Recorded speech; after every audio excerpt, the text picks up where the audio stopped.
খাস কলকাতায় হাড়হিম কাণ্ড। রাস্তার নিচে মাটি খুঁড়ে মহিলার অর্ধনগ্ন দেহ উদ্ধার ঘিরে তীব্র রহস্য। খুন করে লাশ গুম নাকি দুর্ঘটনা, উঠে আসছে বহু প্রশ্ন। মহানগরের এমন রোমহর্ষক কাণ্ডের নজির হাতড়াচ্ছেন দুদে গোয়েন্দারা।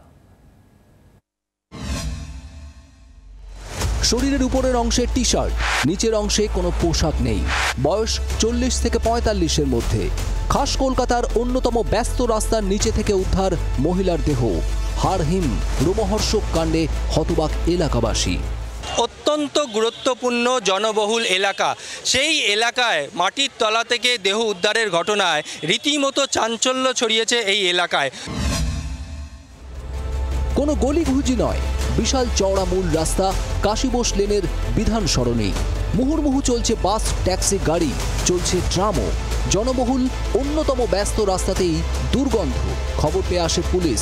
রাস্তার পাশের মাটি খুঁড়ে সুড়ঙ্গের মতো তৈরি করা হয় রাস্তার নিচে পর্যন্ত। সেখানে ঢুকে মহিলার পায়ে দড়ি বাঁধেন এক ব্যক্তি। টেনে বার করা হয় দেহ, কিন্তু পরিচয় এখনো জানা যায়নি। তদন্তে নেমেছে পুলিশ। পুলিশের এখন সবথেকে বড় হাতিয়ার এই সিসিটিভি, অর্থাৎ এই সমস্ত জায়গায় যে সমস্ত সিসিটিভি লাগানো রয়েছে তার ফুটেজ খতিয়ে দেখা শুরু করেছেন তদন্তকারী কর্তারা। প্রথমে আমি পুলিশকে খবর দিই, পুলিশ আসে, দেখা যায় বডিটা পড়ে আছে নিচে। তারপর তো পুলিশ এসে যা যা ব্যবস্থা নেবার নিয়েছে। দুর্গন্ধ পেয়ে স্থানীয়রা পুলিশে খবর দেন। পুলিশ মাটি খুঁড়ে দেহ উদ্ধার করে। তারপরেই উঠে আসছে বহু প্রশ্ন। মৃত মহিলার পরিচয় বা ঠিকানা কি? এলাকায় কেউ নিখোঁজ আছেন? নিখোঁজ ডায়েরি হয়েছে? খুন করে লাশ গুম করার চেষ্টা নাকি পড়ে গিয়ে দুর্ঘটনা? দুর্ঘটনা হলে এত ব্যস্ত জনবহুল এলাকায় কারো নজরে পড়ল না? পড়ে গিয়ে কি রাস্তার এত নিচে চলে যেতে পারে দেহ? মৃতদেহ শোয়ানো অবস্থায় ছিল, দুর্ঘটনা হলে সেটা কি সম্ভব? মহিলার শরীরের নিচের অংশে পোশাক নেই কেন? নিচের অংশের পোশাক উদ্ধার হয়নি, কোথায় সেই পোশাক? লাশ গুম করার চেষ্টা হলে এমন ব্যস্ত এলাকায় কেন?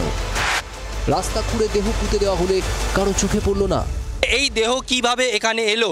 ওই মহিলা এখান থেকে কি পড়ে গিয়েছিলেন যাওয়ার সময়, নাকি কেউ বা কারা তাকে খুন করে এখানে দেহ লোপাট করে এই মাটির তলায় পুঁতে দিয়েছে? কয়েকদিন আগেই পাইপলাইনের কাজ হয়েছে এলাকায়। 4 দিন আগে সেই গর্ত বুঝিয়ে দিয়েছেন শ্রমিকরা। আমরা সবাই মিলে খুঁড়েছি, জিসিবি দিয়ে খুঁড়া হয়েছে। এটা 3-4 দিন হয়ে গেল, 4 দিন এই কাজটা আমরাই করেছি। হ্যাঁ, জলের পাইপ ওইখানে একটা এই মোটা পাইপ আছে, মানে একজনে বেড়ে আসবে না, 3 জন লাগবে। মাটি চাপা দিয়ে খোঁড়াখুঁড়ি বুঝিয়ে দিলেও বৃষ্টিতে ধস নেমে মাটি আলগা হয়ে দুর্ঘটনার আশঙ্কা উড়িয়ে দিচ্ছেন না এলাকাবাসী।